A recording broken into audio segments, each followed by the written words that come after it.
Hello dear students, आप सभी का उड़ान ऑनलाइन क्लासेस में स्वागत है। आज अपन जो टॉपिक पढ़ेंगे वो पढ़ेंगे मोल। ठीक है, पहले देखो एक टॉपिक कंप्लीट हो चुका है अभिकर्मक। ठीक है ना, जेट में जो क्वेश्चन आता है वो एक तो आता है अभिकर्मक में से और एक जो दूसरा क्वेश्चन आता है वो मोल में से आता है। टोटल जेट में 40 क्वेश्चन आते हैं। उन 40 क्वेश्चन में से एक टॉपिक आपके हो चुका है अभिकर्मक। ठीक है, अभिकर्मक वाला एक टॉपिक हो चुका है, अभिकर्मक में से एक क्वेश्चन आता है। ठीक है, आज जो टॉपिक अपन पढ़ेंगे वो पढ़ेंगे मोल। ठीक है, और मोल में से एक क्वेश्चन जरूर आता है देखो, और एक क्वेश्चन 4 नंबर का आता है। तो ये जो टोटल इसका जो टोटल अंक है वो है 4 नंबर। ठीक है ना, और जेट में जो इसका कुछ इसके जो कुल पर्सन आएंगे, कुल पर्सन इस टॉपिक में से जो पर्सन आएगा वो आएगा आपके एक, और एक क्वेश्चन आता है वो कितने नंबर का आता है, 4 नंबर का। ठीक है, तो आज अपन को जो टॉपिक समझना है वो समझना है मोल। अब देखो मोल क्या होता है समझना। मोल मोल मोल को ज्ञात करने के लिए जो सूत्र होता है वो सूत्र क्या होता है, देखो समझना।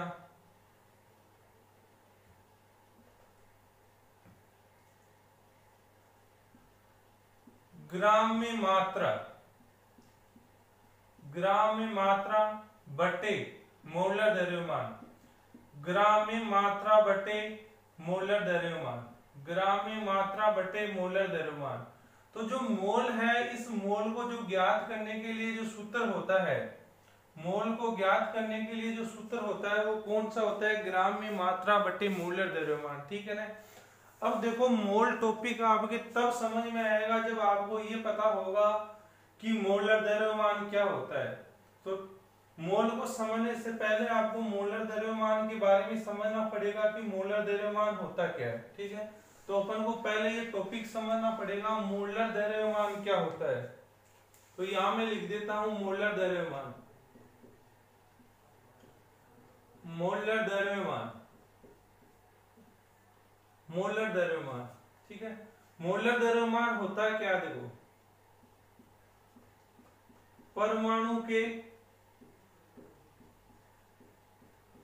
परमाणु भारों का योग। परमाणु भारों का योग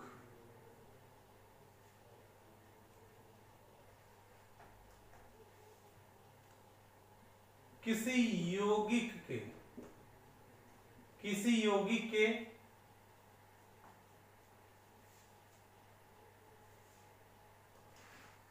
समझना। देखो किसी यौगिक के परमाणुओं के परमाणु भारों का योग।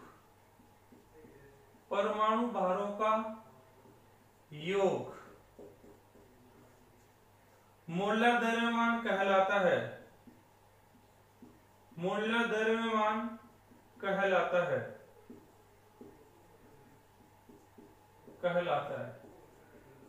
तो जो मोलर द्रव्यमान होता है वो मोलर द्रव्यमान क्या होता है, किसी यौगिक के परमाणुओं के परमाणु भारों का योग। किसी यौगिक के परमाणु भारों का जो योग होता है वो मोलर द्रव्यमान कहलाता है। अब देखो जो परमाणु भार होता है, ये परमाणु भार क्या होता है, ठीक है ना, समझना। तो ये कुछ फिक्स है। देखो हाइड्रोजन जो परमाणु होता है, इसका जो परमाणु भार होता है वो 1 होता है। इस तरह मैं लिख देता हूं परमाणु भार, ये हो जाएगा परमाणु भार। हाइड्रोजन का परमाणु भार 1 होता है। ऑक्सीजन का परमाणु भार 16 होता है। क्लोरीन का परमाणु भार 17 होता है। सोडियम का परमाणु भार 23 होता है। क्लोरीन का 35.5, क्लोरीन का होगा 35.5। और इसके बाद जो सल्फर होता है, सल्फर का परमाणु भार 32 होता है। हाइड्रोजन का परमाणु भार 1 होता है, ऑक्सीजन का परमाणु भार 16 होता है और क्लोरीन का 35.5 होता है। सोडियम का 23 होता है और सल्फर का 32 होता है। और जो कार्बन होता है, इस कार्बन का परमाणु भार 12 होता है। कार्बन का जो परमाणु भार होता है वो 12 होता है। तो यह आपको देखो कुछ परमाणु है, इनके परमाणु भार आपको याद होने चाहिए।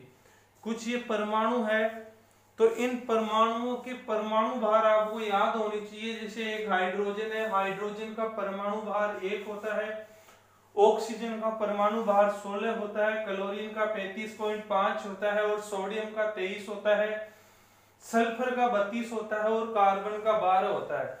तो ये कुछ परमाणु है, इन परमाणुओं के परमाणु भार तो आपको याद होनी चाहिए देखो, ठीक है। तो अब देखो मोलर जो द्रव्यमान है वो मोलर द्रव्यमान कैसे ज्ञात करेंगे। परमाणु भारों का जो योग होता है वो मोलर द्रव्यमान कहलाता है। और ये जो कुछ परमाणु है जिनके परमाणु भार ये दिए हुए हैं। अब जैसे मान लो आपको ये पूछा जाए कि NaOH का मोलर द्रव्यमान कितना होगा, मोलर द्रव्यमान कितना होगा, ये क्वेश्चन है। एक NaOH का मोलर द्रव्यमान कितना होगा। तो NaOH एक कंपाउंड है, यौगिक है, इसमें 3 परमाणु दिए हुए हैं, एक तो सोडियम, एक ऑक्सीजन और एक हाइड्रोजन। NaOH में 3 परमाणु दिए हुए हैं, सोडियम, ऑक्सीजन और हाइड्रोजन। सोडियम, ऑक्सीजन और हाइड्रोजन ये 3 परमाणु दिए हुए हैं, ठीक है। अब इन 3 परमाणु दिए हुए तो इसका परमाणु जो भार है इनका योग होगा वो मोलर द्रव्यमान होगा। अब देखो सोडियम होता है, इसका परमाणु भार कितना होता है 23। ऑक्सीजन का कितना होता है 16 और हाइड्रोजन का कितना 1। तो ये टोटल मिलाएंगे तो ये हो जाएगा 40। तो NaOH का जो मोलर द्रव्यमान होता है वो मोलर द्रव्यमान कितना होता है 40, ठीक है। तो यह आपको देखो टॉपिक मोल को समझने से पहले आपको मोलर द्रव्यमान के बारे में पता होना चाहिए। और जो मोलर द्रव्यमान होता है वो परमाणु भारों का योग होता है। और परमाणु भार देखो ये कुछ परमाणु हैं, इनके परमाणु भार ये फिक्स है ये, ठीक है। और इन परमाणु भारों का योग ही मोलर द्रव्यमान कहलाता है। जैसे NaOH है तो NaOH का मोलर द्रव्यमान कितना होगा। सोडियम का जो परमाणु भार होता है वो 23, ऑक्सीजन का 16 और हाइड्रोजन का 1। तो टोटल इनको मिलाओगे तो ये हो जाएंगे 40। तो NaOH का मोलर द्रव्यमान कितना हो जाएगा 40।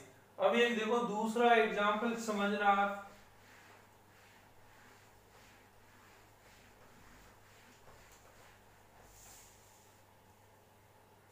जैसे आपको बोला जाए कि H2O का मोलर द्रव्यमान कितना होगा।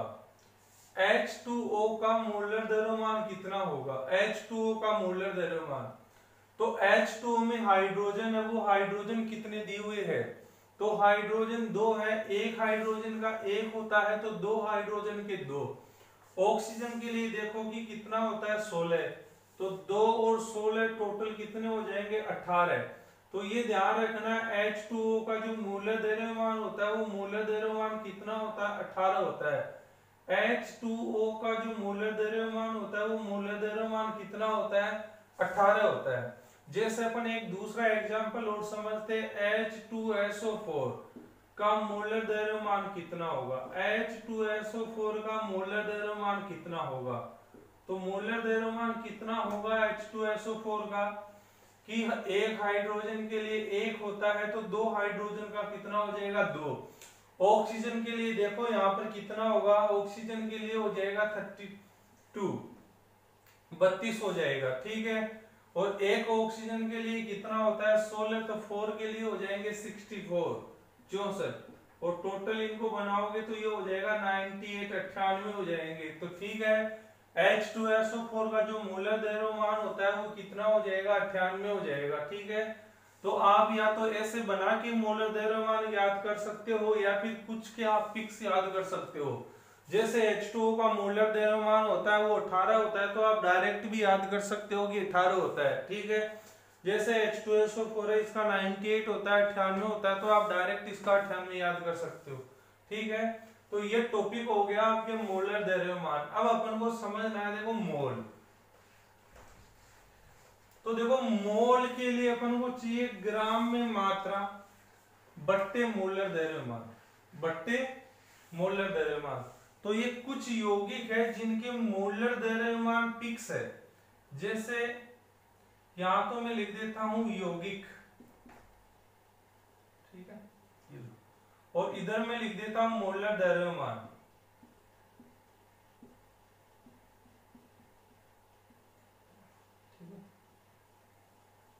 तो यहां में लिखा H2O, तो H2O का मोलर द्रव्यमान कितना हो गया 18।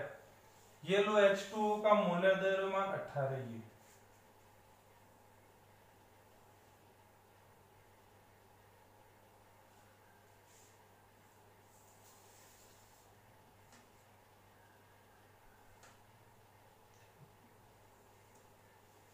इसके बाद NaOH, NaOH का होता है 40। इसके बाद NaCl, इसका होता है 58.5, ठीक है। इसके बाद है H2SO4, इसके लिए होता है 98। ये हो गए। और कुछ और है जिनके मैं यहां लिख देता हूं, ठीक है, यौगिक, और इस तरह मैं लिख देता हूं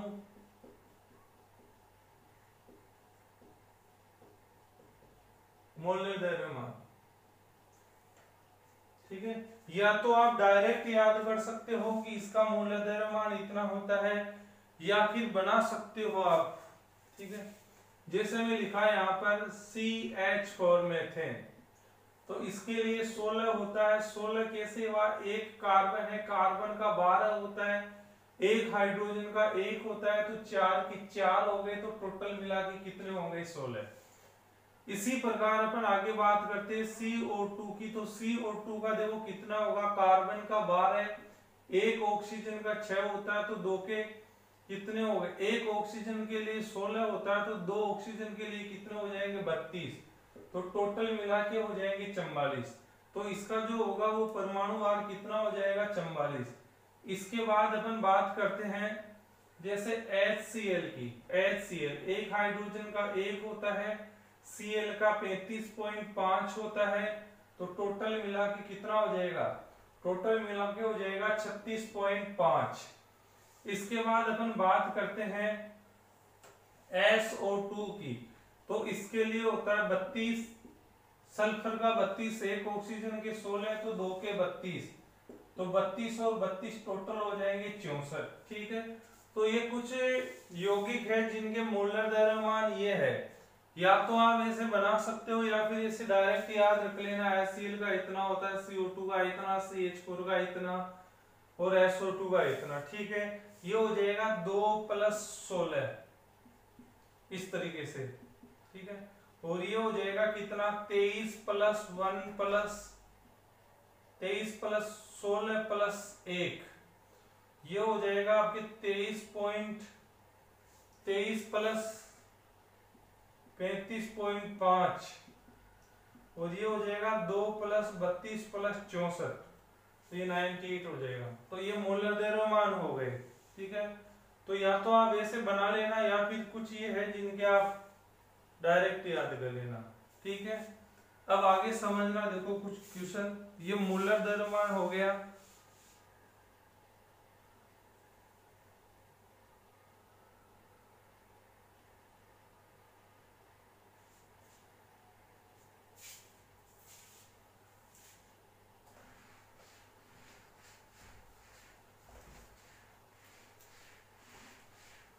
एग्जाम में देखो क्वेश्चन कैसे आता है वो समझना।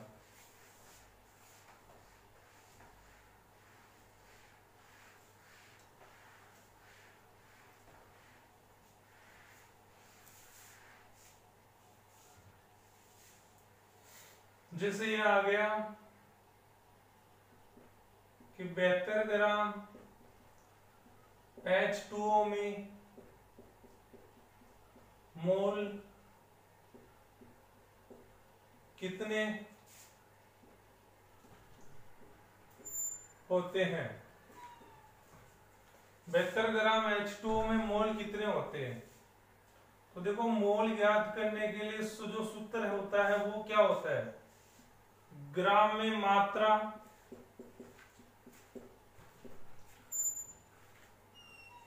बटा मोलर द्रव्यमान।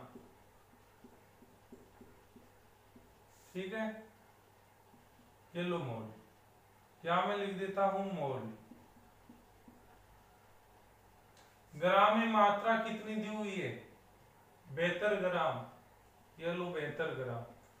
मोलर द्रव्यमान कितना होता है, H2O के लिए अभी बताया हुआ है, एक हाइड्रोजन का 1 तो 2 के 2, ऑक्सीजन का कितना 16, टोटल हो जाएगा आपके 18।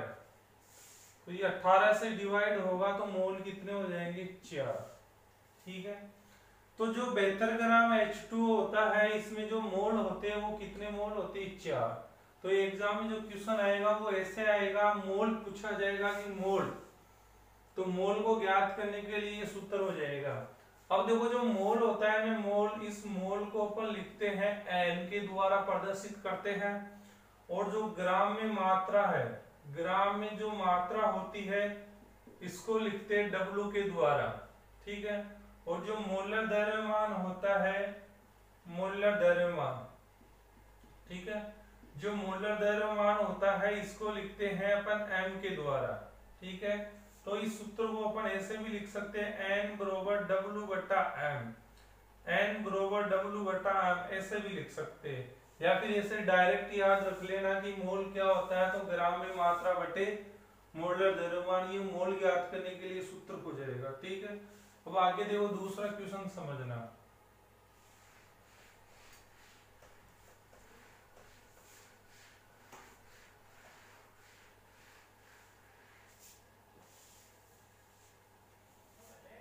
आगे है कि 16 ग्राम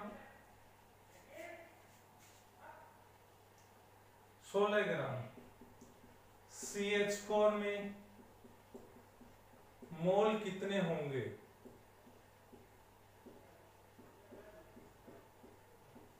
16 ग्राम CH4 में मोल कितने होंगे, ये क्वेश्चन है।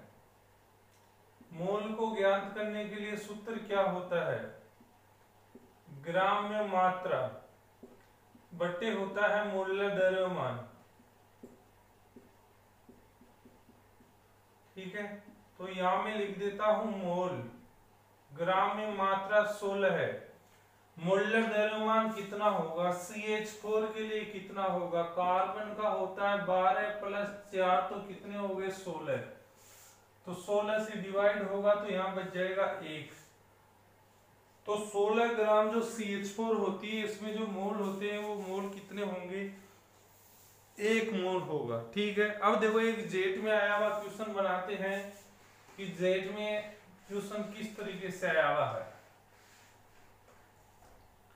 समझना।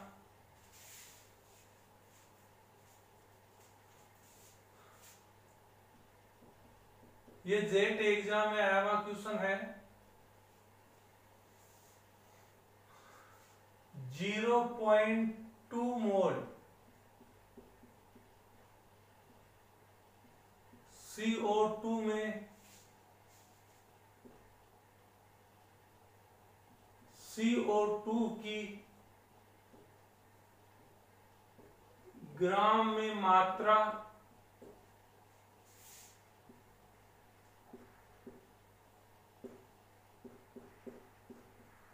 कितनी होगी। क्वेश्चन ये जेट में आया हुआ है कि 0.2 मोल CO2 में CO2 की मात्रा कितनी होगी, 0.2 मोल CO2 में CO2 की मात्रा कितनी होगी। तो देखो सूत्र क्या होता है, मोल बराबर ग्राम में मात्रा बटा, ये हो जाएगा नीचे मोलर द्रव्यमान। अब इस क्वेश्चन में देखो मोल कितना दिया हुआ है, इस क्वेश्चन में 0.2, तो ये 0.2 मोल आ गया। ग्राम में मात्रा, क्वेश्चन में ग्राम में मात्रा पूछी हुई है, तो यहां लिखोगे ग्राम में मात्रा, ये लो ग्राम में मात्रा बटे यहां लिखा हुआ मोलर द्रव्यमान, तो CO2 का मोलर द्रव्यमान कितना होता है, CO2 का मोलर द्रव्यमान कितना होता है, तो CO2 इक्वल कार्बन के लिए 12, ऑक्सीजन के लिए 16, तो 32 और टोटल हो जाएगा 44। तो यहां आ जाएगा 44, ये लो 44, ठीक है।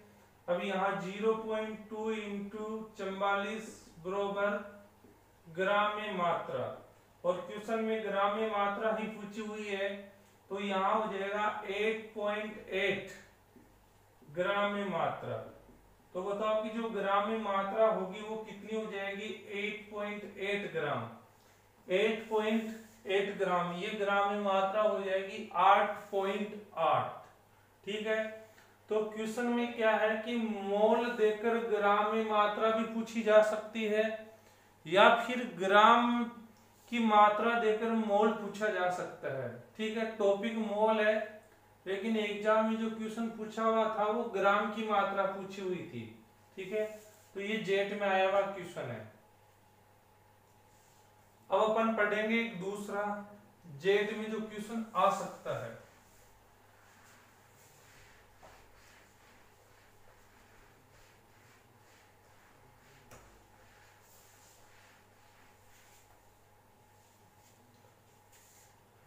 क्वेश्चन है कि 0.5 मोल CH4 में CH4 की ग्राम में मात्रा कितनी होगी। 0.5 मोल CH4 में CH4 की मात्रा कितनी होगी। तो देखो क्या पूछा है, ग्राम में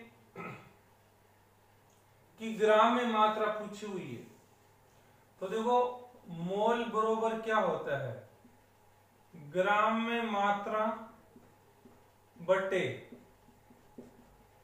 मोलर द्रव्यमान। मोल कितना दिया हुआ है, 0.5। ग्राम में मात्रा कितनी दी हुई है, ग्राम में मात्रा क्वेश्चन में पूछी हुई है, तो ग्राम में मात्रा बटा हो जाएगा मोलर द्रव्यमान। तो CH4 का मोलर द्रव्यमान कितना होता है, 16। कैसे हुआ कि CH4 कार्बन के लिए 12, एक हाइड्रोजन का 1, तो 4 हाइड्रोजन के 4 हो जाएंगे, तो टोटल ये हो जाएंगे 16। अब देखो ग्राम में मात्रा पूछी हुई है, तो कैसे हो जाएगा, 0.5 इंटू 16 इक्वल हो जाएगा ग्राम में मात्रा, ठीक है। ये ग्राम में मात्रा, तो अब इसको बनाएंगे तो ये हो जाएगा 8.0 ग्राम में मात्रा, ग्राम में मात्रा 8.0, तो ये इसका आंसर हो जाएगा 8 ग्राम, ठीक है। तो जेट में जो क्वेश्चन आता है वो इस तरीके से आता है, डायरेक्ट मोल नहीं पूछा जाएगा, आपको ग्राम में मात्रा पूछी जा सकती है, तो इस तरीके से भी आपको आना चाहिए। अब एक क्वेश्चन आता है वो थोड़ा अलग तरीके से आता है, वो और समझना, ये समझ में आ गया होगा सभी के, ठीक है। अब आगे देखो दूसरा समझना दूसरे तरीके से।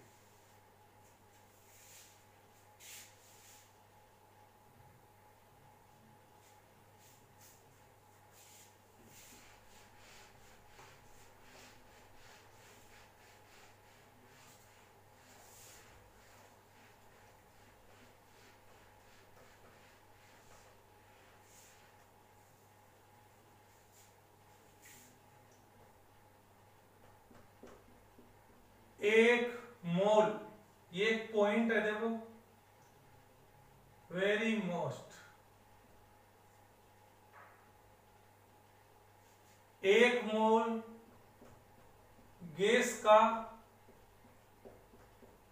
एनटीपी पर आयतन 22.4 लीटर होता है। एक मोल गैस का एनटीपी पर जो आयतन होता है वो आयतन होता है 22.4 लीटर। एक मोल गैस का एनटीपी पर जो आयतन होता है वो 22.4 लीटर होता है। ये फिक्स पॉइंट है, इसको आपको याद करना है कि जो गैस होती है उसका एनटीपी पर जो आयतन होता है वो कितना होता है, 22.4 लीटर। एनटीपी का मतलब क्या हुआ, normal temperature pressure. Normal temperature pressure मतलब क्या हुआ, सामान्य ताप व दाब। इसका मतलब होता है सामान्य ताप व दाब, ठीक है ना। तो ये आपको एक पॉइंट है जो फिक्स याद रखना है कि एक मोल गैस का एनटीपी पर जो आयतन होता है वो 22.4 लीटर होता है, ठीक है। अब देखो क्वेश्चन किस तरीके से आता है समझना। यहां में लिखा कि 22 ग्राम CO2 का एनटीपी पर आयतन कितना होगा। आयतन कितना होगा, ये क्वेश्चन दिया हुआ है। 22 ग्राम CO2 का एनटीपी पर आयतन कितना होगा। 22 ग्राम CO2 का जो एनटीपी पर जो आयतन होता है वो आयतन कितना होता है। तो पहले देखो ध्यान रखो, एक मोल गैस का एनटीपी पर आयतन 22.4 लीटर होता है। तो पहले अपन को मोल बनाने हैं कि इसमें मोल कितना होगा। तो मोल ज्ञात करने के लिए आपको सूत्र बताया हुआ था, ग्राम में मात्रा। ग्राम में मात्रा कितनी दी हुई है, 22। आगे मोलर द्रव्यमान कितना होता है, 44। तो इसमें जो मोल होंगे वो मोल कितना हो गया, 1/2, ठीक है। अब देखो अपन को एक मोल CO2 का एनटीपी पर आयतन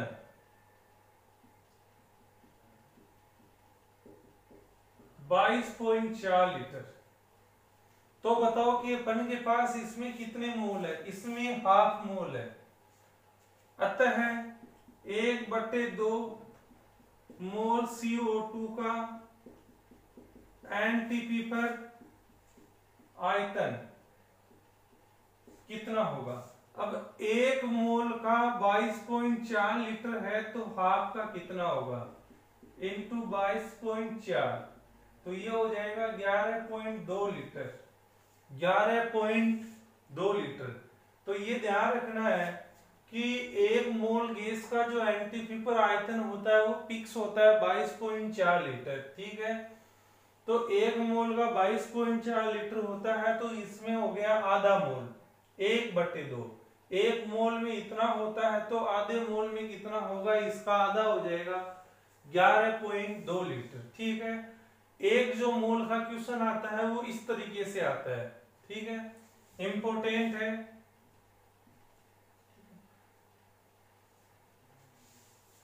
अब आगे एक और क्वेश्चन और समझेंगे।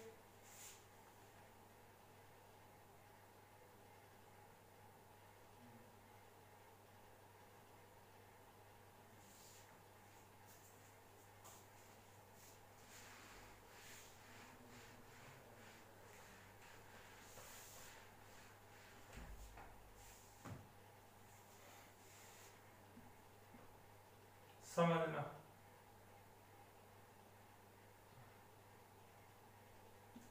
32 ग्राम CH4 का